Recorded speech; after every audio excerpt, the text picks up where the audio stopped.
You're listening to Liberty Sound with Ryan Hill.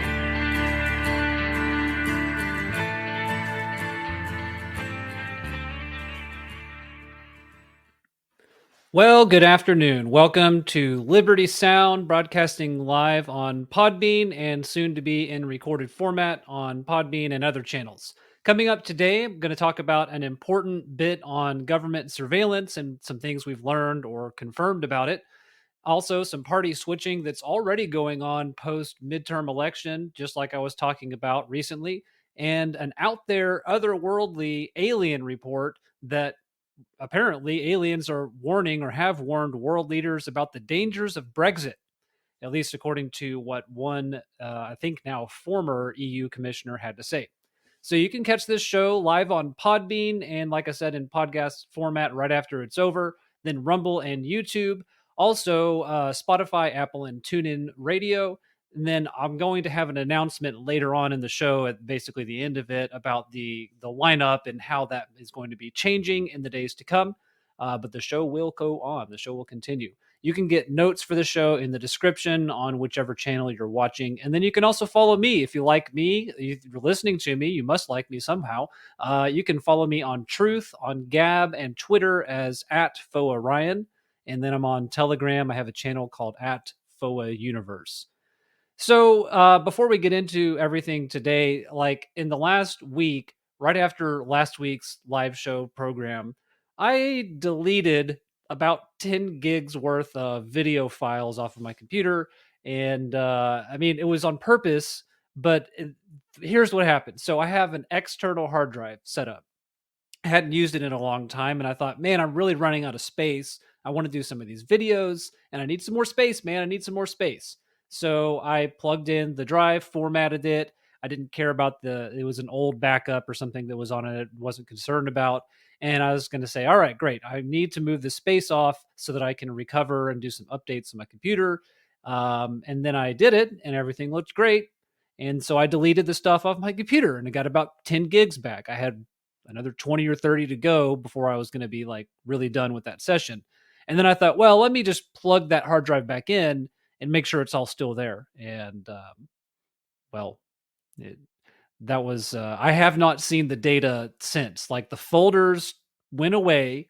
Some of the files are still there. I don't know what happened exactly, but sometimes with tech, this is what you get. So always confirm your backups before you delete the originals, kids, just in case you are out there and this is your first experience with the computer. That's the proper procedures. Make sure your backups are solid before you get rid of them. Actually, so it turns out that there's a possibility everything is still there. In fact, it should still be there. Nothing's overwritten it.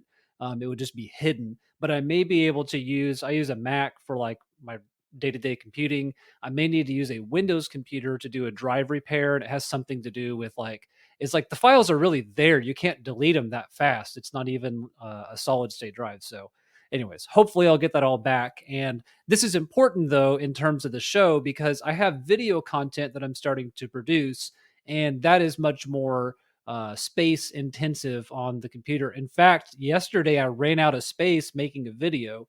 You should check it out on the YouTube and the Rumble Liberty Sound channels. It's now up on both of those. It's basically just me going through all of my political mailers from throughout the year and throwing away about 90% of it because it takes up a lot of space. But it was kind of a good way to review what's gone on this year. And I did eventually get the video done, but I had to delete more. And I'm hoping to not have to like get rid of this stuff until I have a chance to look at it. Some of it I haven't even seen. Oh yeah, and I also got locked out of Twitter. So everything's just going great for me this week. I mean, this is like a bag full of Mondays or something. So anyways, I'm only locked out of Twitter though because I went in to update my password. It's the weirdest thing. I got all the confirmations, but now when I go try to sign back in, it's not. Apparently, there's some issue with Twitter SMS authentication, and if you didn't have your account set up to authenticate a different way, then they can't send a text. So I can't log into Twitter even though I have the password. It's mind boggling, all that tech stuff. So we love it. I did problem solving as a professional career for a little bit. So I like running into confusing problems that nobody could solve and then looking deep within to try to figure out, okay, what actually happened here? But I don't work for Twitter, so I can't do that in this case. Now, before we get into some headlines, I just had a note that I wanted to cover first, more me opining. But before the show, I saw some other broadcast that was coming on, and they're speculating about Trump. Remember former President Donald J. Trump, the 45th president. You may have heard of this guy. He's a big real estate broker, or not broker, a real estate mogul before he ran for office, and kind of kind of a media personality. Just an item a little bit there. Anyways, so some people are speculating that he's going to become the next Speaker of the House, and I thought that rumor had really been quelled. Trump has indicated he's not interested, and it looks like it's really down to between Kevin McCarthy and Andy Biggs, the two leading Republicans. Andy Biggs being more of the House Freedom Caucus variety, Kevin McCarthy being more of the Mitch McConnell turtle variety. They seem to go hand in hand. But anyways, it's probably going to be McCarthy. I mean, that's what, if you're, putting your betting odds down, I would say it's probably going to be McCarthy, but there's a small chance that he may not have enough votes. In the event that occurs, there's been some kind of memo that was obtained by the National File,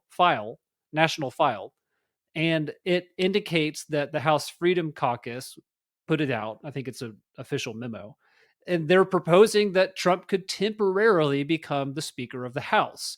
And then they have a number of action items that he could do, that he could immediately have the power to call up these different committees and investigations and release some info. But my whole thing is like, it doesn't really have to be Trump to make that happen. It could be anybody. It could be Andy Biggs. It could be Kevin McCarthy. They could just do the same thing if they're speaker. But it is an interesting scenario in a case that, if that happened and some information came to light that caused an impeachment or a removal of office of both the president and the vice president, then the Speaker of the House would become the president. And there you have a scenario where Trump could come back to office.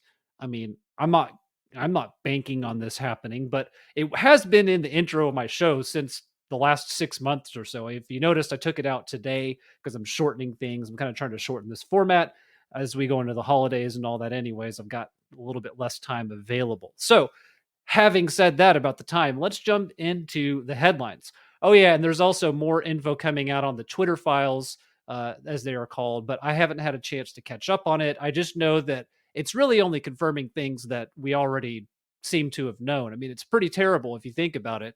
The fact that information was suppressed that may have altered people's voting behavior. It's being called election interference, but honestly, I don't know if that's the correct term for it. I think election interference is not the same as fake news, because technically anything could be considered election interference. I don't know. There's probably some football or basketball analogy with pass interference and interference. What do you call it in basketball when you interfere with the shot? Anyways, I wasn't thinking about that before the show, but you know what I'm talking about. So we'll cover that in a future episode. So first up, this is more of a comment than a headline, but Putin, that terrible, evil. What I don't know what we're supposed to call him anymore, but he's terrible and evil, right? He's Putin, leader of Russia, has been basically in charge of the place ever since the fall of the Soviet Empire, or the Soviet Republic, whatever you call that. Um, I have in the past, and I mean before this year, the past, not like 2 weeks ago, the past, but I have in the past had some respect for him as a figure, a world leader on the world stage. Remember, it used to be the G8. It was not the G7 summit. Russia got kicked out during the Obama administration. So it's not new news that the US and Russia aren't getting along that well. That's actually been one of the minor points that Trump has made since the time that he's run for office is, hey, how come we don't get along with Russia? That's not really good for us in the long term. Maybe we want to punish them. Maybe we want to sanction them for some things that they do, but it doesn't really change their behavior. And now look, they're invading Ukraine, or have invaded Ukraine, or whatever, however that goes. But and I have my thoughts on how that's all going on. But the point of all this is I've really shifted my feelings about Putin to having much less respect for him.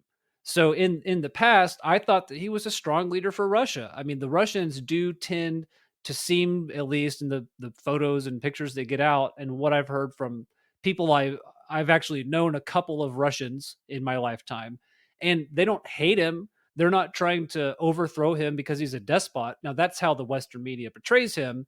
And so it's difficult for me sitting in the middle of Oklahoma to have much of an idea any different from what we're shown. But I really just don't. I, the longer this has gone on, okay, if Putin was really acting in the best interest of his people and the people of the provinces and Crimea that he went into, this would have been over so quick. It would have been over, and then they would have held their ground and said, "This is exactly why we came in. These are our demands. We're not going to, budge on this." But instead, we've gotten 9 months of off and on again missile barrages, questions about where they're coming from, near World War III conditions with a missile ending up in Poland, and it's apparently of Ukrainian origin. Like, what's the deal with that? So this is not something that makes me respect Russia or Putin or anything else, and I'm still not really honestly promoting Ukraine. I don't think that they're innocent in this by any means.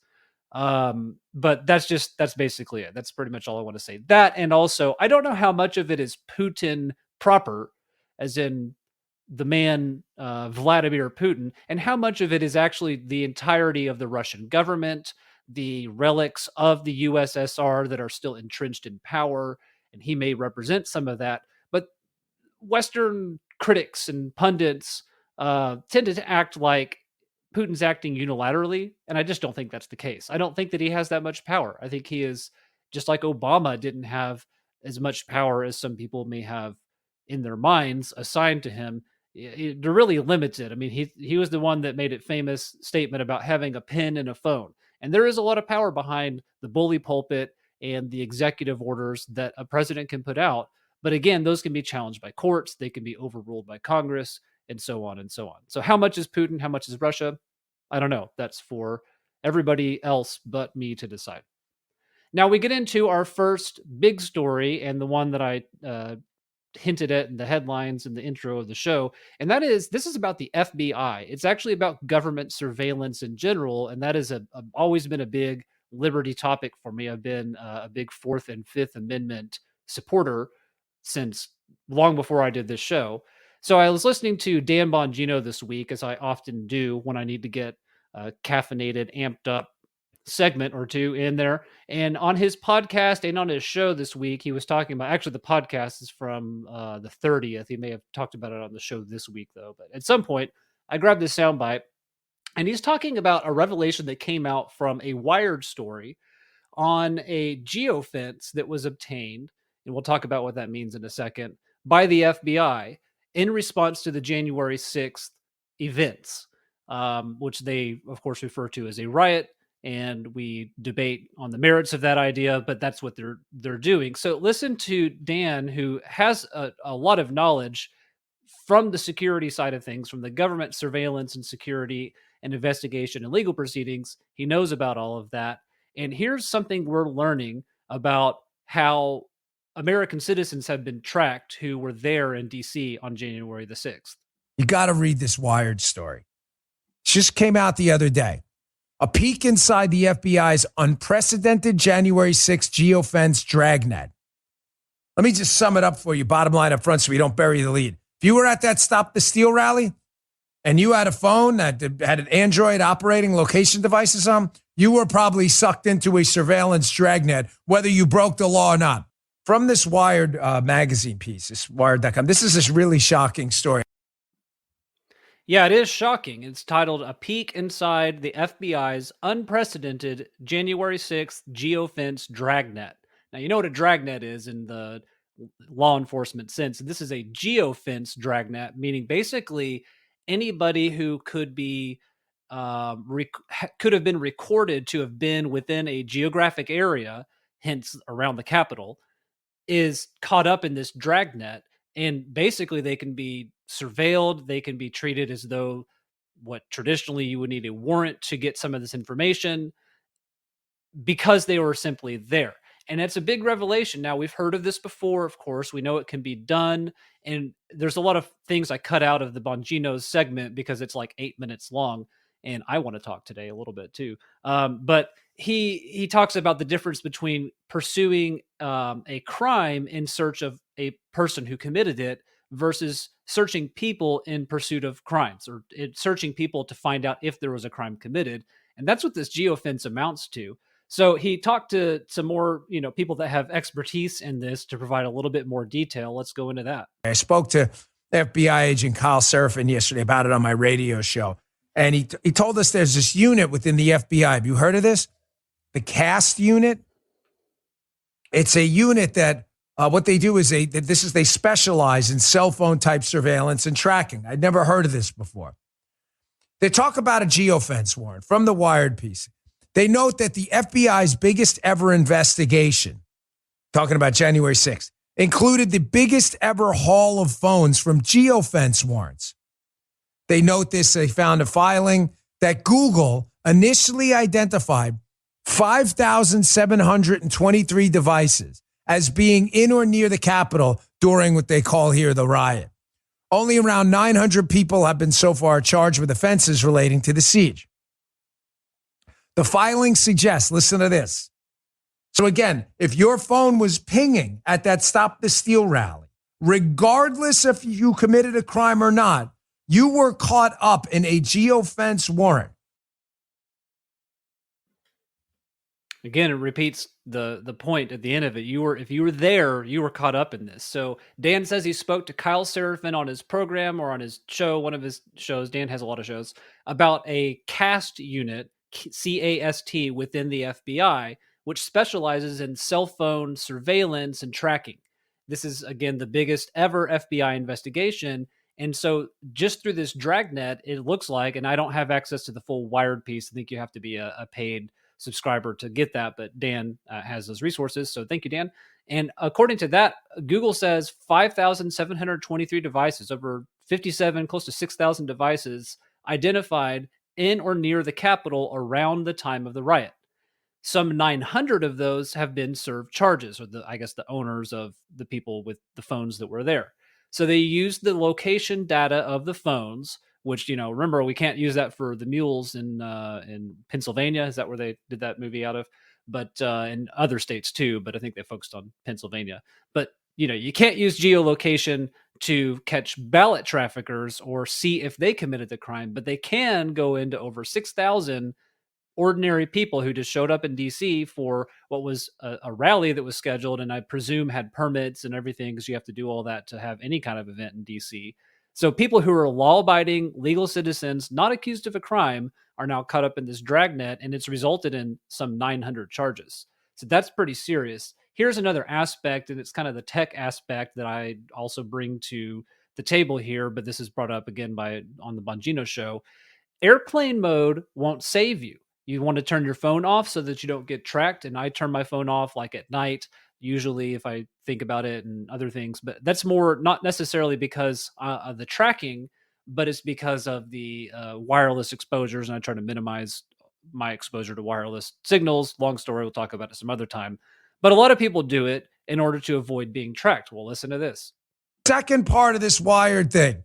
The filing suggests that dozens of phones that were in airplane mode during the riot, airplane mode. So you think you're safe in airplane mode? Oh, my phone's not going to ping off a tower anywhere. The filing suggests dozens of phones in airplane mode or otherwise out of cell service. We're still caught up in the haul here. Nor could users erase their digital trails later. In fact, 37 people who attempted to delete their location data following the attacks were singled out by the FBI for greater scrutiny.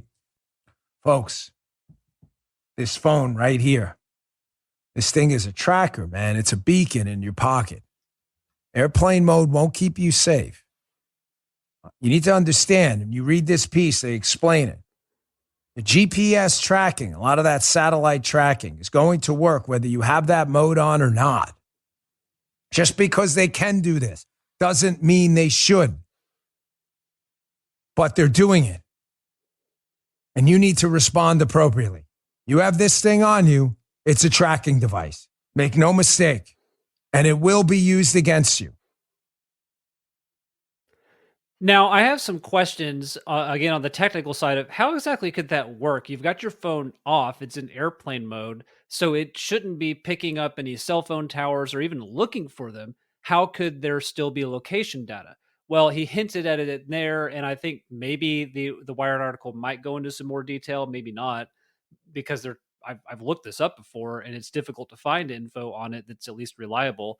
But your phone also typically has GPS capabilities. In fact, if you go search, I'm just thinking I've looked up phone specs before, you can get a full on spec sheet. It tells you every sensor, every piece of technology that's within that phone, and they have GPS capabilities. I've even been on an airplane with my phone in airplane mode before, and I just happened to pull up Google Maps to see what would happen with it turned off, and it spotted me over. I was somewhere in between California and New York. That's all I can tell you, but it found pretty accurately where I was. It was at least in the right state. Now I can't confirm exactly how accurate it was. How did it do that? Well, it must be because there is some other a way to determine my location. Then he also mentions that some people tried to delete their location history after leaving the rally or the riot or the event that took place that day, and they were targeted for greater scrutiny because they went in trying to erase their records. Now, I think that's probably on the Google side of things. Google will store certain pieces of info about you that you can go in at any time and you can clear it out. You can start over. You can delete your accounts. There's all kinds of ways you could go try to cover your tracks. It looks like Google probably keeps that history anyways, even if you delete it. So don't think that there's a way that you can really get out of that. I have thought since I saw the 2000 Mules documentary that really my takeaway was that from that was not the ballot trafficking so much. It was, wow, don't take your cell phone anywhere, because I mean people can tell where you go for breakfast and lunch and dinner if you go out to eat somewhere just based on your cell phone habits. And they can say, oh, this person likes to have McDonald's 3 days a week. They can tell that. How do you think that the authorities showed up when Mike Lindell was at a Hardee's? How did they know? Now he was in a different state, so they must have been using live or had some kind of tip off of where he was going. Maybe somebody was bugged next to Mike Lindell and said, "Hey, oh, I could go for a hamburger," and I don't know. I'm just making this up. But anyway, so be advised, friends. The government friends are looking for, in Dan Bongino's words, looking for people in search of a crime. So you don't even have to necessarily do anything. You just have to not be at the right place at the right time. And by the way, who are they not looking for? Who are they not going after? Ray Epps and other people who may or may not have been instigators or informants trying to get that whole situation riled up in the first place. I'd like to talk about that some more, but we got to move on. So, did I not say within the last few weeks, probably the week before the midterms, that after the midterms, depending on how things went, and of course, we didn't get as big of a red wave or even as big of a red splash as many had hoped, but I had predicted that you'll start seeing Democrats switch parties to Republicans. And well, it's already beginning to happen. This time in West Virginia, and it's at the state level. So we're not talking about somebody in the US House at this point or the Senate, but we'll talk about that right after I talk about Glenn Jeffries. He is a West Virginia state senator and went on Metro News with Hoppy Kercheval, the name of the host of a show out there. And I guess he's been on the program a lot before. They seem to have a good report. So here is his introduction, and we'll go from there. Glenn Jeffries, who today switched from the Democrat to the Republican Party. Now there will be 31 Republicans in the state Senate. Okay, so it's moving the Senate. I don't know the total number of seats in West Virginia, but they have a Republican majority. This will only strengthen that majority. Maybe it's like 50, maybe it's 30 to 20 in the balance or something like that. In Oklahoma, we have 77 counties, and I think we have at least as many. It's like 80 or 90 we have a lot. We have a big House of Representation in Oklahoma, just like we have a lot of school districts and a lot of school superintendents throughout the state, which is another story we don't have time for. But in West Virginia, this is showing the momentum swing as a Democrat saying, hey, I can't get anything done as a Democrat. In fact, Hoppy asks him, this is my next clip, why are you moving parties? And part of his answer is basically, I want to be able to get things done for my constituents. Here he goes. So why the switch? Yes, Hoppy, you and I talked about this last week. Yes. And, I look at every day. I look and see how I can best represent the state of West Virginia and my constituents. I never have been a party person. I'm not. I've always been able to work together with whomever it may be, and I look at what is best for me, how I can be effective for the state and for my constituents. And I think the momentum that I got going on right now, there's a lot of economic development that's happening. I've had the ability to work with the economic development department on projects, on companies that are looking to locate here. As a matter of fact, I pulled off the side of the road to get on here. I'm on my way to Charlotte. We got some companies that have an interest in West Virginia, and we're going down to talk with them and see if we can bring them here. Then he's asked about disagreements next, and if he disagrees with the Democrat Party and their policies, is this why he left? Is it an ideology difference? And he gives a pretty good state-level politician answer. Let me ask you this question. Do you agree with everything that the Republican Party does? Who, me? Do you agree with everything that the Democrat Party? No, I'm asking. Oh. I'm asking that out there to anyone. Oh, okay. Do you agree wholeheartedly with what the Republican Party does, or do you agree wholeheartedly what the Democrat Party does? I think each one of us is going to answer that. No, there's some things I disagree with, and so that's where we're at.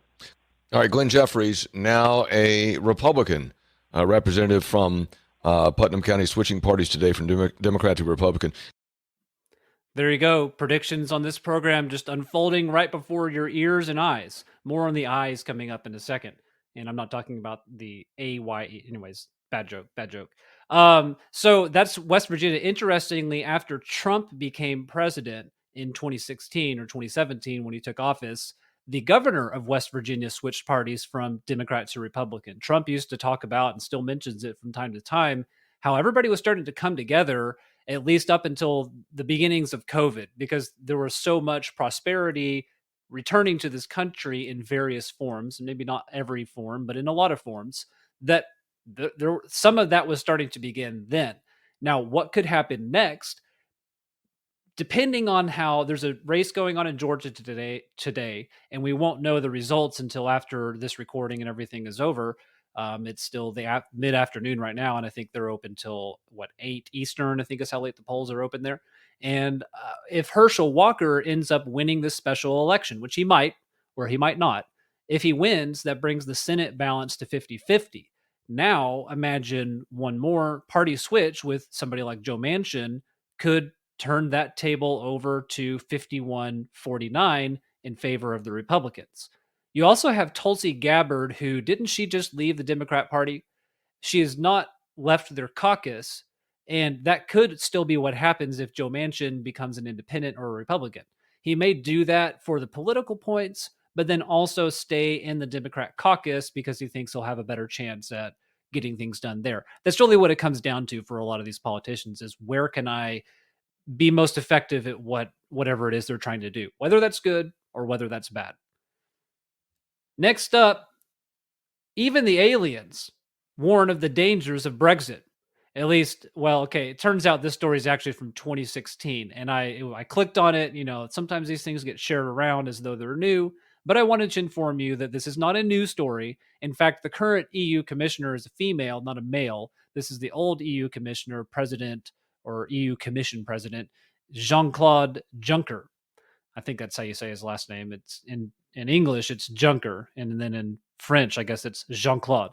And the soundbite is also in French, so we're not going to try to listen to that one. But I'll tell you this is the story from 2016 from themirror.co.uk. Jean-Claude Juncker believes aliens are worried about Brexit, claiming he'd heard from leaders of other planets.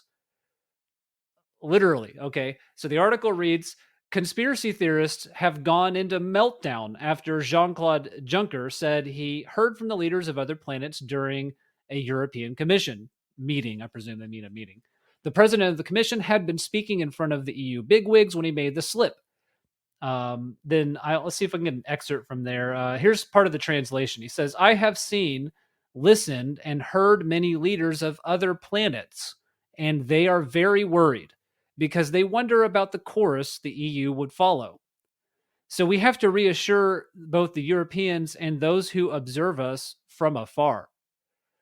That's really interesting, isn't it? I find it curious that leaders out of Europe, Canada, even our own government, there seems to be a lot of semi-suppressed knowledge that we've been visited by creatures from other worlds, or that they're here with us now, or that there's some kind of governmental relations between them. There seems to be a lot of an apparatus there for something that we still don't know if like, I don't know. I mean, personally, I was just telling this to some people that I work with the other days. I looked up in the skies since I was a kid. You know, I look up if there's a meteor shower or an eclipse or sometimes just stargazing, and I have a telescope and everything. I've never seen a fast moving, flashing light, patterns of light moving in ways that jet fighters can't. But I also do know that there are government vehicles that exist. I even found the patent for one recently that have some exotic propulsion, which is pretty interesting. So who knows? I mean, you know, I just think it was funny, though, that the aliens are worried about Brexit. Isn't that great? That's hilarious. I think it's funny. And lastly, in our headlines section today, Joe Biden recently, I meant to put this on a recent episode, but I just now got the soundbite. He says electric vehicles are not a joke. That's right. If your power goes out during a thunderstorm, you can plug in your electric vehicle. And he's taken a lot of lashing from conservatives on this. So listen to the soundbite. Electric vehicles all across the country.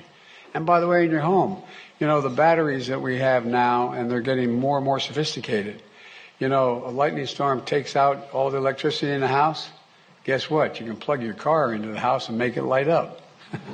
You think I'm joking? It's a little simplistic, but literally you can. Literally you can. Oh, this summer, it really is kind of exciting. I get a little... Oh my goodness. Oh my goodness. Every isolated sound Joe Biden soundbite is just like an instant classic. I mean, he's sitting there and then everybody kind of laughs tepidly. It sounds like they're almost laughing at him. And then he sort of makes a joke about it, but he does it in a very Joe Biden-esque way where he just kind of plays it off, deflects in some way where we're changing the topic now, changing the topic. But is he joking? Well, let's think about it. An electric car is powered by a gigantic, for a car, battery. It's got to be smaller than the car, of course, but it's got a big battery by car standards. It's bigger than a gasoline battery for sure. And it has a certain amount of capacity. So if it can be charged and it can power the car, well, that same voltage could be used to power something else. And how much electricity does a generator produce? Well, those are just small gasoline engines. They're, 1 liter, 2 liter kind of engines.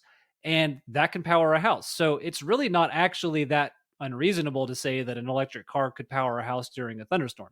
The problem is, and this is maybe why he does deserve the lashing, is what happens when your car battery runs out of power and your house is off? Now what are you going to do?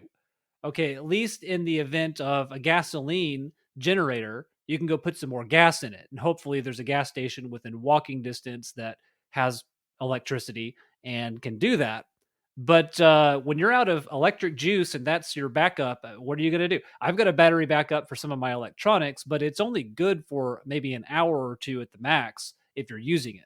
I've wondered, could I keep a refrigerator or power my heater or something with it? Probably need a beefier system to do more than just to kick it on. But, that could be coming in the future. There may be different ways that you can interact with power devices. I've thought it would be a good idea for a long time to have smaller cells for power generation. And a lot of people do that with solar panels now. I still don't think it's economical or ecological, frankly speaking, at this point. But a lot of people are starting to do that, and the technology will continue to get better. Hey, it might be nice if you had choices when it came to electricity. We still need to go a long ways, though, before everybody can be driving an electric car, because, again, those are hurting and straining the electric systems in states like California. All right, now let's move on to a few other topics, and then I've got my announcement about the show. And don't worry, the show's not going away. I just want to make sure that everybody's able to continue following it, and you know what's going to happen in the coming month, basically, as we close out the year. So recently at church, there was a Sunday school lesson where I go to church, and it was on the series has been on the idea of truth and what is truth, what is biblical truth, what's the source of truth. And I have also brought up during the same time frame that saying from the Assassin's Creed series that nothing is true and everything is permitted. And that's certainly how you can look at politics is yeah, no matter which party is telling you their talking points, they're lying. Okay, they're embellishing, they are using straw man tactics, they're doing something. They're not really being totally truthful. But sometimes we permit that because it's a means to an end. Okay, yeah, you might use a straw man to promote some policy that's going to benefit the middle class.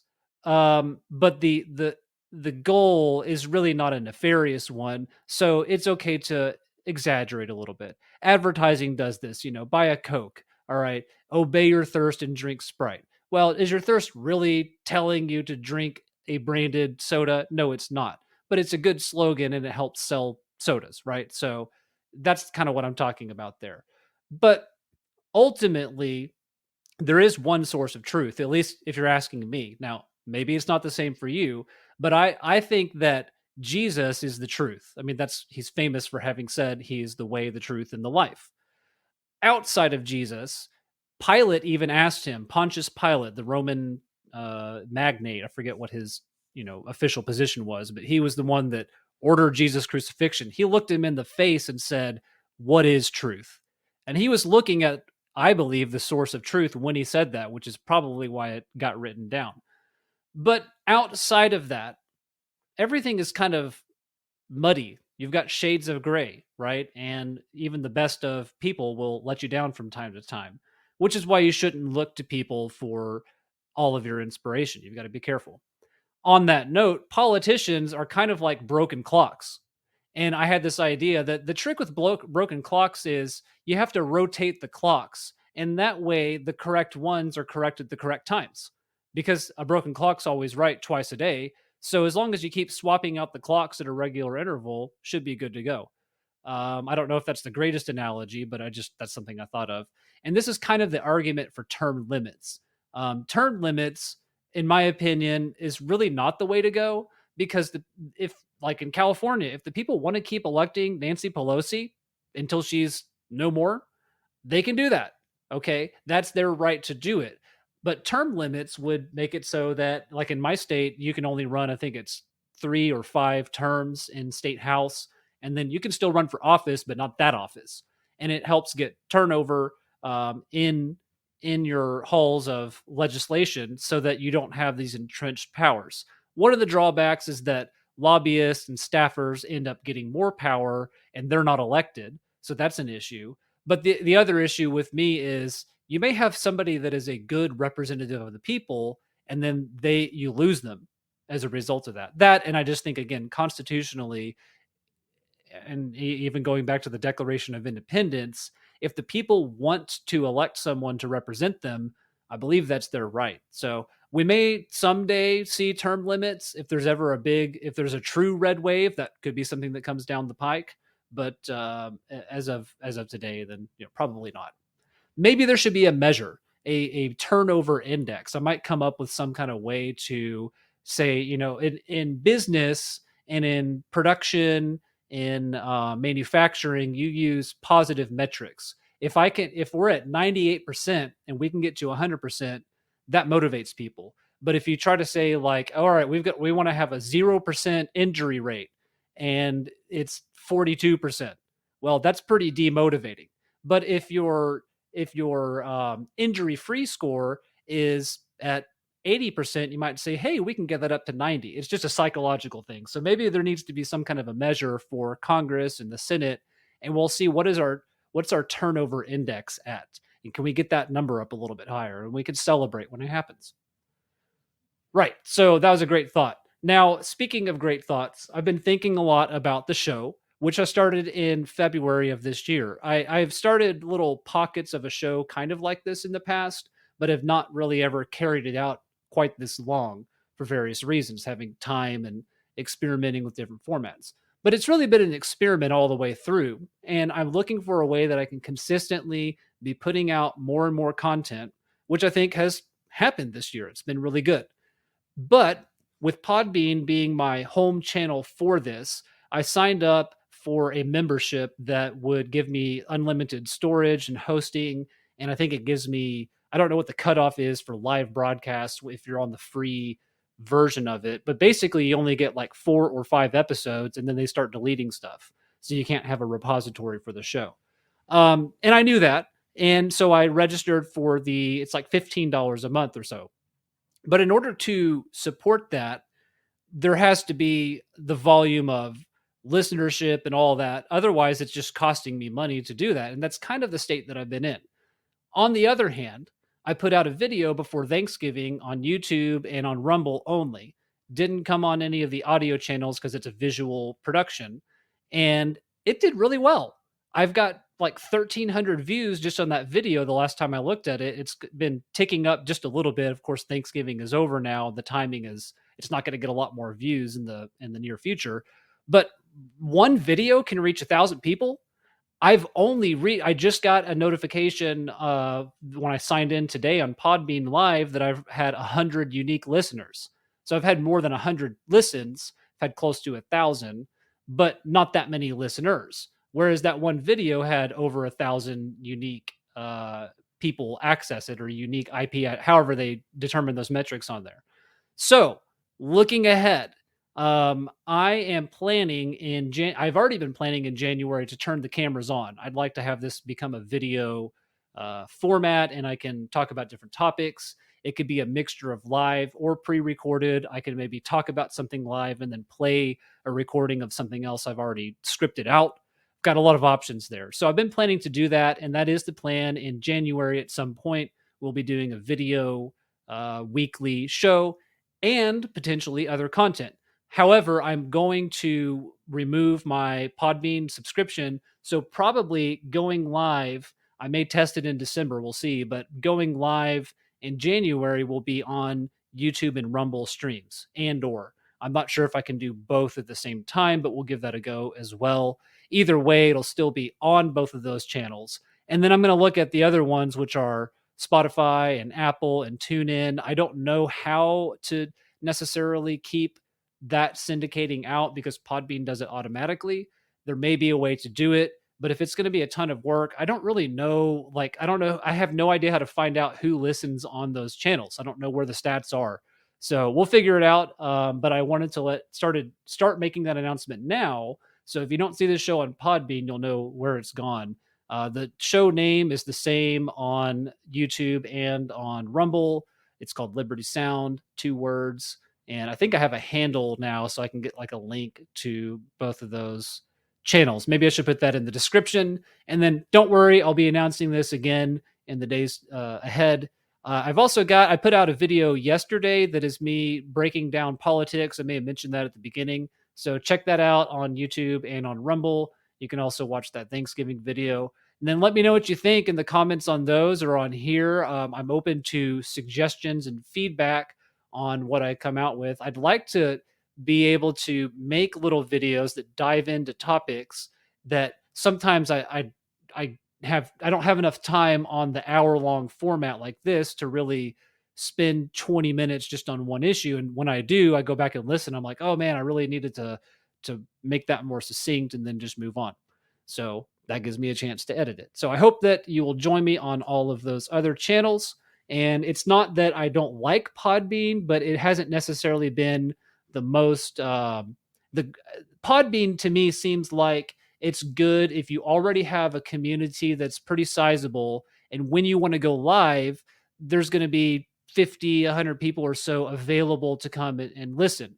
But it's just really not like that at this point. So I think in terms of growth, it'll be better if I start using these other channels. So that is it for the show today. Once again, you can follow me on Truth, on Gab, and Telegram. and also Twitter. If I ever get signed back in, hope I can sign back in there. That would be wonderful. And if you like this content, be sure to subscribe, and especially when it comes to subscribing on YouTube and Rumble. Until then, I will talk to you all next week, and we'll be back. Maybe we'll have some holiday cheer going on and talk about some Christmas stuff.